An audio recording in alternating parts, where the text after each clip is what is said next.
Então, eu vou começar a falar aqui sobre o sistema genital masculino, também conhecido como aparelho reprodutor masculino.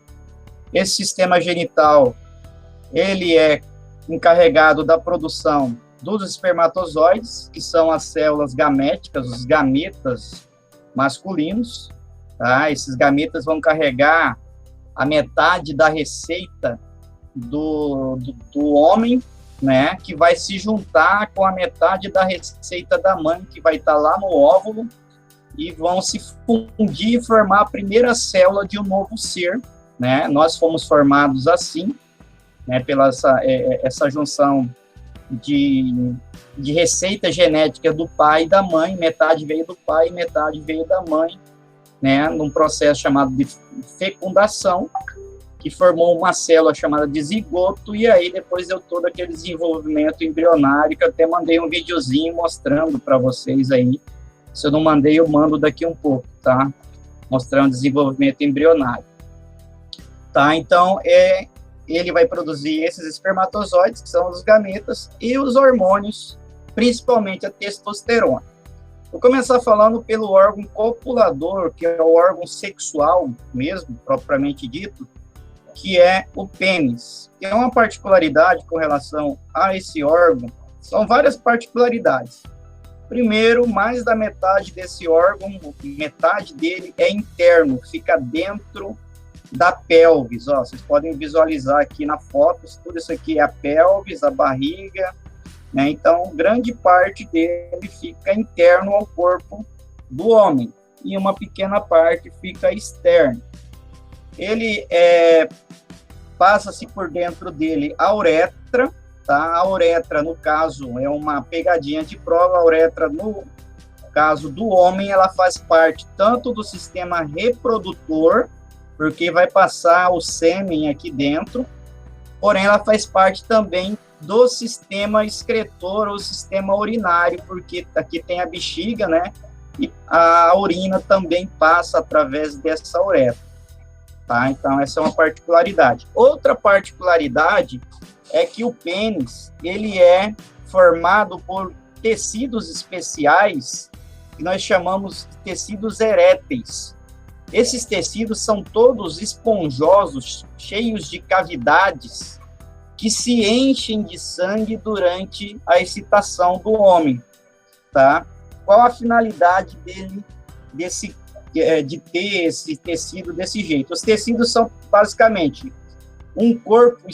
dois corpos esponjosos, que vão estar nessa parte, e um corpo cavernoso, que é essa parte de cima, que tem como se fosse grandes galerias mesmo, que se enchem de sangue, aumenta-se a pressão durante o ato sexual, durante a excitação masculina, aumenta-se a pressão sanguínea, e acontece o seguinte: ele vai ser banhado tanto por artérias quanto por veias, né? As artérias, nós sabemos, trazem o sangue do coração, e as veias levam o sangue dos órgãos de volta para o coração. Então, durante a excitação, os hormônios vão fazer com que alguns músculos chamados de esfíncteres, que são músculos anelados, eles fechem a saída aqui das veias. E o que acontece? Como aumentou a pressão sanguínea, esse órgão vai receber muito sangue a alta pressão e vai encher essas cavidades, o que vai fazer com que ele aumente o seu tamanho, né? O que nós falamos que ele fica túrgido, traduzindo, né, para o vulgar, para o português popular, turgidez fica duro, né? Que a finalidade dele ficar túrgido é permitir que aconteça a cópula, o ato sexual em si. Então, o que acontece para ele ficar túrgido? Hormônios liberados lá pela hipófise, lá pelo cérebro, vão fazer aumentar a pressão sanguínea, vão fazer os esfíncteres das veias, tá, se fecharem, impedindo que o sangue saia do pênis, só deixa o sangue entrar, por isso ele fica túrgido, aumenta o seu tamanho, o que vai possibilitar que ocorra a cópula, tá? Então, essa é a grande detalhe sobre esse órgão copulador, o órgão responsável pelo ato sexual. Então, ele é formado por esses tecidos eréteis, porque ele vai fazer a ereção que se enche de sangue durante a excitação sexual. As mulheres vão ter um órgão análogo, parecido com isso aqui, que é o clitóris. Nós vamos chegar lá também. Ele também é formado pelos mesmos tecidos eréteis, tá? Além de ter esse tecido, esse órgão copulador, o homem vai ter as gônadas, os testículos, que vão ser responsáveis, que são glândulas, né, que produzem hormônios e também são responsáveis pela produção da célula sexual, que é o espermatozoide. Esses espermatozoides vão ser produzidos dentro de microcanais, como se fossem capilares, que vão estar aqui dentro do testículo, tá, chamados de túbulos seminíferos. Esses espermatozoides vão ser produzidos aqui e vão partir para essa parte superior, essa dilatação que tem sobre o testículo, que nós chamamos de epidídimo. Eu costumo comparar o epidídimo com uma creche do espermatozoide, porque o espermatozoide, ele não é, quando ele é produzido, ele não é móvel, ele não está pronto ainda para fazer essa finalidade, para fazer a fecundação. Então, ele vai ganhar mobilidade, ele vai terminar o seu desenvolvimento aqui dentro, né, desse epidídimo. Depois, né, ele vai ganhar movimento, vai crescer, vai ficar pronto, ele vai ficar armazenado aqui para uma eventual relação sexual e uma eventual ejaculação, tá? Então, o espermatozoide é produzido dentro dos testículos, nos túbulos seminíferos, vão para o epidídimo, onde amadurecem, ganham mobilidade, tá? E ficam armazenados durante algum tempo, e quando tiver uma relação sexual, eles vão partir do epidídimo através de um ducto ou de um canal chamado de canal deferente, que vão ser, na verdade, dois, porque tem o testículo esquerdo e direito. Então, eu vou ter dois ductos deferentes ou canais deferentes, que são os canais, né, que partem aqui do epidídimo, vão subir através da pelve, vão passar pelas glândulas sexuais acessórias, que vão acrescentar a esses espermatozoides líquidos, que vão nutrir o espermatozoide, que vão tirar a acidez da uretra, que vão tirar a acidez também lá da vagina, quando for ejaculado, e também líquidos que funcionam como lubrificantes na relação sexual, tá? Então, esse ducto deferente vai passar por essas glândulas anexas. Quais são essas glândulas anexas? A glândula bulboretral, a próstata é essa aqui, que é glândula bulboretral, tá? Aqui, glândula bulboretral, e a próstata e a glândula seminal, que liberam os líquidos que, juntamente com o espermatozoide, vão formar o que nós chamamos de esperma ou sêmen, tá? Que são sinônimos, que vão ser lançados lá no fundo da vagina durante a cópula. A finalidade dessa cópula é lançar esse espermatozoide o mais próximo possível do óvulo, então vai ser lançado lá próximo do colo do útero, e aí eles têm um caminho muito grande a percorrer até alcançar ou não o óvulo. Grande parte dos espermatozoides, né, se perdem, morrem durante o seu percurso, e apenas um vai conseguir fazer a fecundação de um óvulo, se existir esse óvulo nesse momento, né? É um pequeno detalhe. Então, né, esses são os órgãos aqui, os principais órgãos do sistema reprodutor feminino, mas faltou falar do saco escrotal, ou bolsa escrotal, ou escroto, que é o famoso saco que armazena, que guarda os testículos. É muito importante esse saco escrotal aqui, porque ele faz além de guardar, de armazenar os testículos que estão fora da pelvis, né, que estão fora do corpo, dizendo assim, tá? Esse escroto, esse saco escrotal, ele faz o controle da temperatura dos testículos. O testículo, para funcionar bem, para os espermatozoides funcionarem legal, eles têm que estar em torno de 2 graus, a uma temperatura de 2 graus menor do que a temperatura corporal. Então, aí entra em ação o escroto. O que ele faz, esse saco escrotal? Os meninos vão saber melhor do que as meninas o que acontece. Por exemplo, no frio. No frio, esse saco escrotal, ele encolhe e pega esses testículos aqui e deixa colado à pelve, colado ao corpo. Como o corpo é mais quente do que o testículo, ele vai aquecer esses testículos, mantendo assim a temperatura ideal para a produção dos espermatozoides e para a vida do espermatozoide. Os guris sabem muito bem disso. No calor de Cuiabá, já vai acontecer o inverso. Em vez de subir, ele vai lá para baixo. Ele relaxa as musculaturas desse saco escrotal, ele desce, fica grandão, soltão. Qual que é a finalidade de aumentar o tamanho desse saco escrotal?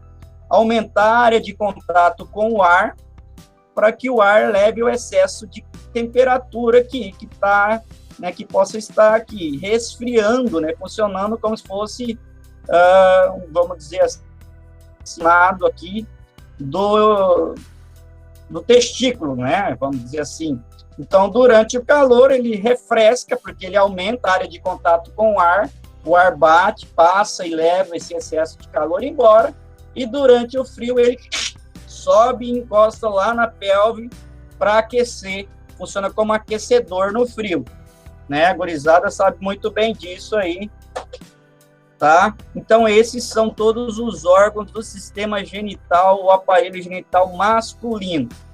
Vou falar um pouquinho do feminino, sistema genital feminino. Deixa eu ver o horário aqui.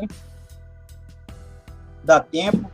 Sistema genital feminino ou aparelho genital feminino é também, um sistema aí responsável por produzir os óvulos ou ovócitos, que são os gametas femininos. Só tem um detalhe com essa produção dos óvulos ou ovócitos.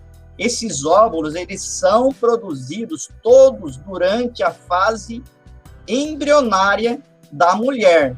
Então, vocês hoje, as mulheres, não estão produzindo óvulos durante sua vida. Todos os óvulos de vocês, das mulheres, foram produzidos quando elas estavam dentro da barriga da mãe, ainda na formação do embrião, na fase embrionária. Foram produzidos esses ovócitos e ficaram armazenados dentro das gônadas, que são os ovários. E durante a vida da mulher, esses óvulos ou ovócitos secundários vão sendo liberados, geralmente a cada 28 dias, num processo chamado de ovulação, tá? Nos meninos, isso não acontece. Nos meninos, os homens produzem espermatozoide durante a vida toda. Durante a vida toda.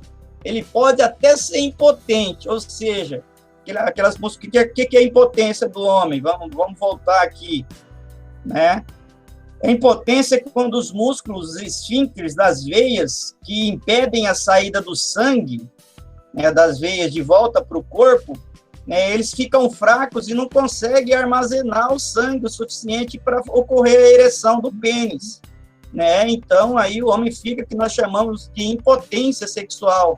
Ele não consegue fazer relação sexual.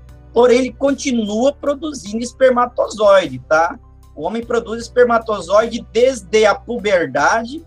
Desde a puberdade ocorre geralmente de 11, 12, 13 anos, que ocorre a primeira ejaculação, tá? E nas mulheres, a produção é toda durante a fase embrionária. E durante a puberdade vai ocorrer a primeira ovulação. Não é que foi produzido o primeiro óvulo, mas foi liberado o primeiro óvulo. Isso acontece também em torno dos 9, 10, 11 anos. O que acontece com esse óvulo? Isso aqui pode ter acontecido com algumas meninas também. Eu já presenciei várias vezes, como sou professor de ensino fundamental, durante a aula a menina vinha com aquela vergonha toda e pedir para sair. Falei, professor, aconteceu alguma coisa errada aqui. Aí eu já até sei a coisa errada que foi. Aí eu falo, vai direto na coordenação, que lá resolve essa parada. O que acontece? Desce a primeira menstruação durante essa idade. Varia muito de menina para menina, de mulher para mulher, né? Varia muito esse período que vai ter a primeira menstruação, a primeira ovulação. Então, o que acontece? Se ovulou, significa que já pode ocorrer uma gravidez. Mas se ovulou e não teve relação sexual, não teve a fecundação, ocorre a primeira menstruação, que é o que acontece muitas vezes dentro da escola. Que essa primeira menstruação, é importante vocês anotarem, é chamado aí de menarca, tá? É a menarca, é a primeira menstruação, tá? Ah, professora, a menina pode engravidar antes de menstruar? Lógico que pode. Se ela tem relação sexual antes de estar amadurecida sexualmente, tá? E se ela teve essa relação quando ocorreu a primeira ovulação, ela pode engravidar, sim, sem nunca ter tido algum tipo de relação, de ter tido a menarca, tá? Pode acontecer, mas é muito raro, tá? Então, isso, a primeira ovulação acontece durante a puberdade, que é diferente de adolescência. A adolescência é uma fase da vida e puberdade são as mudanças que acontecem no corpo do homem e da mulher, né? Tem uma aula anterior que quem não assistiu, assista aí, que fala que surgimento cresce as mamas, desenvolve o quadril, né? Amadurece os órgãos sexuais internos, que vai liberar o óvulo, tá? Então tem tudo isso aí. Então, é importante, quem não assistiu a aula anterior, onde fala sobre puberdade e adolescência, assistir, porque é muito importante saber diferenciar uma da outra, tá? Então, sobre aqui esses detalhes aqui da menarca, eu já falei. Agora vamos falar dos órgãos, das partes mesmo que compõem aqui esse sistema, o órgão genital feminino. Assim como no homem, ele vai ter partes internas, que vai estar dentro da pelvis. Pelvis é essa parte formada pela bacia, que o povo chama de bacia, tá, pessoal? Vulgarmente de bacia, que esses ossos aqui do quadril. Nós vamos ter a parte externa e a parte externa é chamada, né, de vulva, tá? Porém, ela é um conjunto de órgãos sexuais externos. Quais são esses órgãos que são considerados órgãos externos? O clitóris, os lábios maiores, também chamados de grandes lábios, depende muito do livro, os lábios menores, tá? Eu vou ter também aqui na vulva a abertura vaginal, a abertura apenas, porque a vagina é um tubo de mais ou menos 12 centímetros, que vai dar abertura até o colo do útero. Tá. Então, a vagina é interna, tá? É um órgão interno. Então, aqui tem a abertura vaginal, e eu vou encontrar aqui também, na vulva, aqui a abertura da uretra, a saída do canal da uretra, né? O ósseo da uretra. Só que tem um detalhe, a uretra aqui na mulher, ela não faz parte do sistema reprodutor, ela faz parte apenas do sistema excretor ou sistema urinário, tá? Lembra do homem lá que a uretra faz parte dos dois sistemas, reprodutor e urinário? Na mulher, não. A uretra, apesar de estar aqui, sair aqui na vulva, né? Ela não faz parte do sistema reprodutor. É um detalhe, uma pegadinha da prova. Então, essas são as partes externas, tá? Grandes lábios, pequenos lábios, abertura vaginal e o clitóris. Ah, um detalhe, eu falei lá quando eu estava falando dos órgãos do pênis, eu falei que o clitóris é parecido, é semelhante com o pênis, porque esse clitóris é formado por tecido erétil, igualzinho lá no pênis, tá? Então, ele também vai ficar túrgido tá? Durante a relação sexual. Além dele ser formado por tecido erétil, ele também possui vários sensores, né, que vão dar o prazer durante o ato sexual. Então, o clitóris, nós falamos que é o órgão do prazer da mulher, tá? Esse órgão aqui, que fica túrgido, fica durinho também durante a relação sexual, e, né, ao ser tocado, aí vai dar o prazer para a mulher durante esse ato. A vagina é o canal onde vai ser introduzido o pênis e lançado o espermatozoide o mais próximo possível, o sêmen, né? O mais próximo possível ao útero. Aí o espermatozoide começa a sua jornada, né? Fora do corpo do homem. Ele vai ter que passar por todo o útero, vai ter que passar pela tuba uterina ou pelas tubas uterinas, que são duas. Então, grande parte do espermatozoide vai para o lado esquerdo e outro vai para o lado direito. Só Deus sabe em qual deles está o óvulo, que geralmente é ovulado um óvulo apenas por mês, né? Imagina o espermatozoide que pegou o caminho que não tem óvulo, já está condenado ao fracasso, né? Então, eles pegam essa tuba uterina e vão procurar o espermatozoide. O que chegar procurar o óvulo. O que chegar primeiro no óvulo, aqui dentro da tuba uterina, vai fazer a fecundação.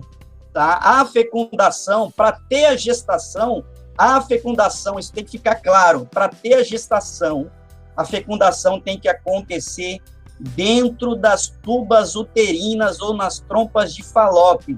Não adianta nada o óvulo estar aqui, já no útero, e aí chegar o espermatozoide, porque não vai dar tempo de formar, de ocorrer as divisões, de preparar, né, o embrioblasto para fazer a anidação. Então, tem que ocorrer a fecundação dentro das tubas uterinas, que são esses canais aqui, por onde passam os óvulos e por onde entram os espermatozoides para fazer a fecundação. Ocorrendo a fecundação aqui, dentro das tubas uterinas, tá? Essas tubas uterinas vão ter movimentos peristálticos e também tem fímbrias que vão ir movimentando essa célula que foi fecundada, que agora, depois da fecundação, é o zigoto, que é a primeira célula do novo indivíduo, ele vai movendo essa célula ovo ou zigoto em direção ao útero. Chegando no útero, esse embrioblasto, que já passou por várias divisões celulares, ele vai se fixar na parede do útero, que é chamado de endométrio. Fazendo essa fixação, vai formar os anexos embrionários, que são vários anexos, que vão possibilitar a nutrição e as trocas de metabólitos do embrião, do feto, com o corpo materno e possibilitar a gestação, tá? Então, esse é o detalhe. Para ocorrer a gravidez, tem que ocorrer, né, a fecundação aqui dentro da tuba uterina. Então, o óvulo vai ser liberado pelos ovários, que são chamados de ovócitos secundários, cai na tuba uterina e vão sendo levados. Se der sorte de encontrar um espermatozoide, vai ocorrer a fecundação, beleza? Tendo a fecundação, vai formar o embrioblasto, e aí vai ocorrer a anidação, formar os anexos embrionários, o embrião vai se envolver, eu mandei um vídeo mostrando isso aí, tá? E depois ocorre, né, vai formar o feto e depois ocorre o parto, certo? Então, isso aqui são o sistema genital masculino, feminino, tá? Mostrando todos os órgãos internos e a função de cada um. O útero, né, é o órgão muscular, é o oco, é o local que abriga o embrião, né, que desenvolve todo o feto, ocorre aqui dentro, né? É ele que faz acontecer a menstruação e é ele que ajuda também no parto, com as contrações musculares, que ele é um músculo, né? Vai fazendo o bebê ser empurrado através do colo do útero e da vagina, juntamente com os músculos abdominais, né? Vão empurrando e aí acaba saindo, né, o bebê durante o parto normal. Então, o útero é o órgão onde ocorre, abriga o embrião e ocorre toda a gestação, todo o desenvolvimento, tá? Existem casos raríssimos que não desce e fica abrigado aqui dentro da tuba, o embrião, e aí a mulher começa a ter problema, ter muita dor, porque ele vai crescendo aqui, e aí tem que ir para o médico fazer alguma intervenção cirúrgica e retirar, tá? Mas eu não vou falar disso aqui hoje, estou falando apenas o básico. A cólica menstrual, né, vocês podem estar se perguntando, as meninas, não os meninos, né, a não ser que alguém menstrue aí dos meninos, mas as meninas menstruam, né, e geralmente na menstruação ocorre, além do sangramento, né, ocorre a dor, né? Por que que tá doendo? Porque esse músculo foi preparado, esse útero foi preparado para receber um embrião, tá? Vamos ver aqui, vou explicar isso com detalhe à frente, ó. Aqui mostrando a ovulação, né? Após a puberdade, os hormônios secretados lá pelo cérebro na hipófise estimulam a cada mês o amadurecimento de um dos gametas femininos, que são os ovócitos, que se desenvolvem, né? Aí vão estar no meio de várias células, chamadas de células foliculares, formam um folículo, e no final, aqui, esses folículos se rompem, ocorrendo a expulsão e a ovulação, né? Então, quando ocorre essa expulsão, né, o gameta feminino, né, vai estar num estágio que nós chamamos de ovócito secundário, ocorre essa liberação desse gameta, né, na ovulação. Então, ó, todo mês, o corpo da mulher em idade reprodutiva, quem não menstruou ainda, quem não está em idade reprodutiva, não está acontecendo isso. Então, todo mês, a mulher em idade reprodutiva se prepara para a fecundação e uma possível gravidez. Forma-se uma espécie de ninho dentro do útero, tá? Então, essa parede interna do útero, o endométrio, ela cresce e adquire um monte de vasos capilares sanguíneos, se preparando para receber o embrião. Porém, quando não acontece essa fecundação, né, essa parte que foi criada, que cresceu do endométrio, ela vai ser descamada através das contrações do útero, que vai ocasionar a menstruação, que é o sangramento, e as contrações causam o quê? Causam a cólica, aquela dor que tem, que geralmente é característica, e varia muito a intensidade de uma mulher para outra, tá? Mas a cólica menstrual nada mais é do que a contração do útero que está querendo se livrar daquele ninho que não serve mais para formar um novo ninho para uma outra eventual fecundação. Então, ó, o ciclo menstrual tem, em média, de 28 a 30 dias e vai compreender as alterações nos ovários e no útero, e ela é regulada por hormônios. Hormônios, além do estrógeno, né, e da progesterona, né, há ainda hormônios liberados pelo cérebro, lá pela hipófise, como o FSH, que é o hormônio folículo estimulante, que vai, né, fazer aquele folículo amadurecer e ocorrer a ovulação, e o hormônio luteirizante. Então, aqui mostra, ó, como que acontece de uma menstruação a outra. Ó. Acabou a menstruação, sangrou tudo, liberou, arrancou tudo que tinha sido criado, o endométrio começa a se preparar novamente para receber um eventual embrião. Então, ó, na ovulação, há o aumento dos níveis de estrógeno e de progesterona produzidos nos ovários. Então, estrógeno e progesterona são produzidos nos ovários, que eles desenvolvem o endométrio. Então, ó, esse endométrio vai ser desenvolvido graças a esses hormônios produzidos nos ovários, que vão preparar o ninho, preparando o útero aí para receber um possível embrião. Se não houver a fecundação, os níveis dos hormônios diminuem e ocorre a menstruação, tá? E aqui, ó, na hipófise, eu vou ter a liberação de hormônios, né? Como os hormônios do folículo estimulante, que vão, os hormônios lúteo, né? Que vão liberar a progesterona também, que vão auxiliar em toda essa situação da gravidez. Então, o estrógeno e a progesterona fazem ocorrer essa capilarização. Geralmente começa essas mudanças a partir do 6º dia da fase aí, né?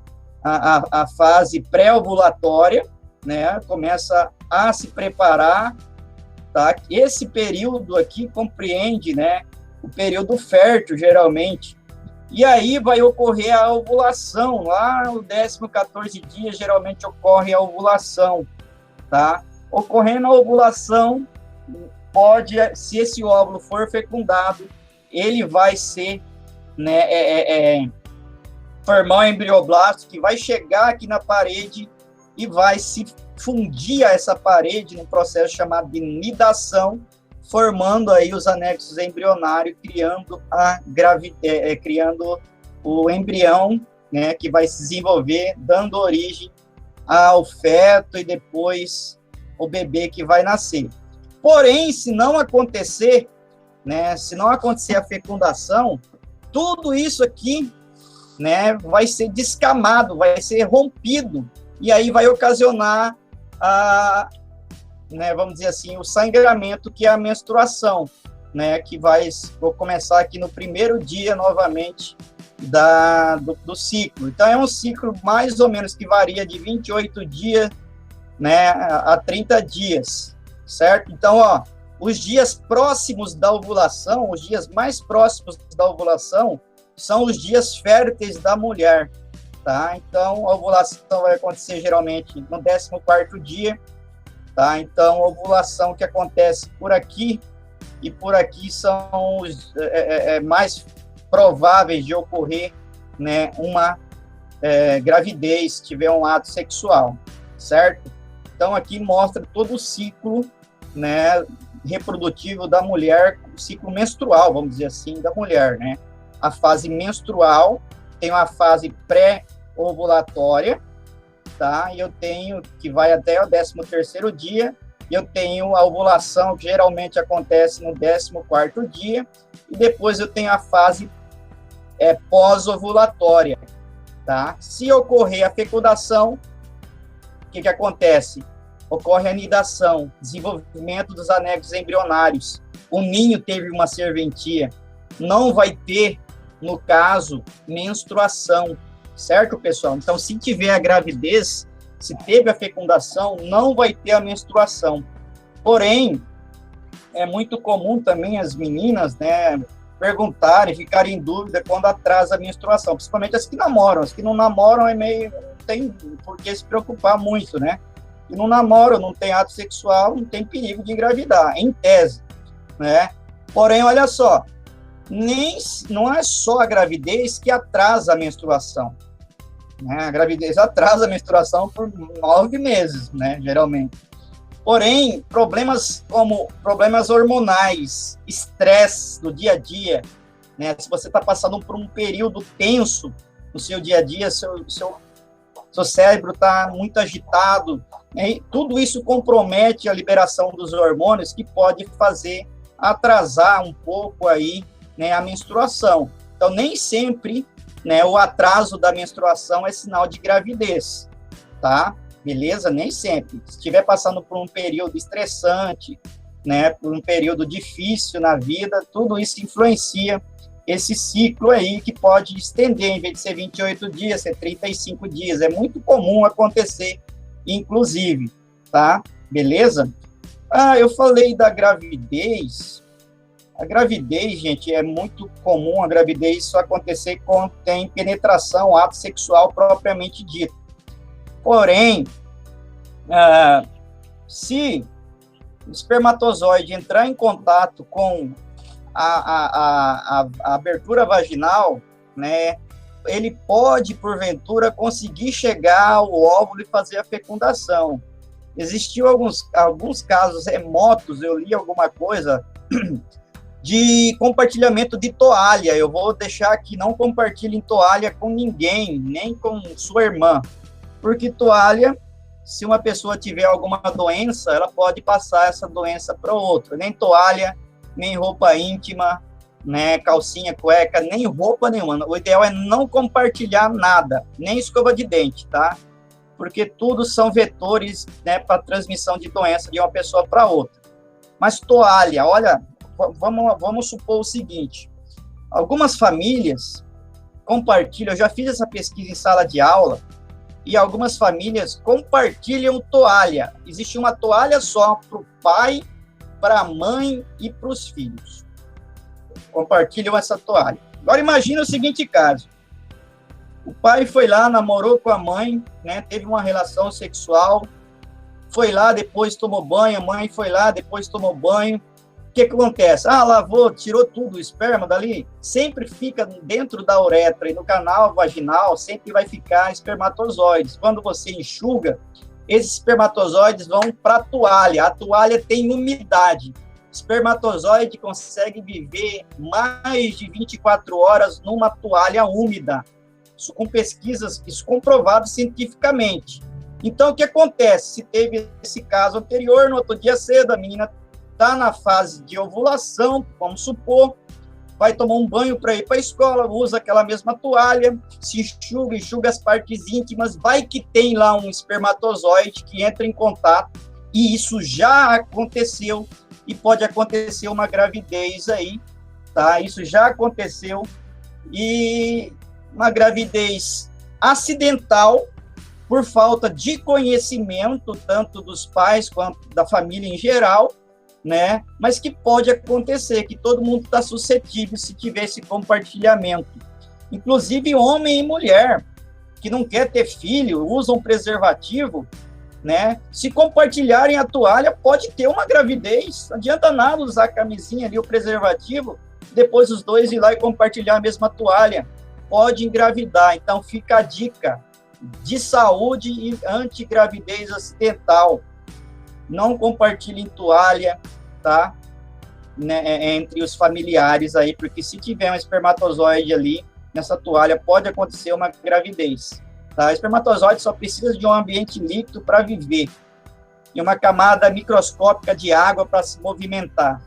Então, é tudo que ele precisa para fazer a fecundação.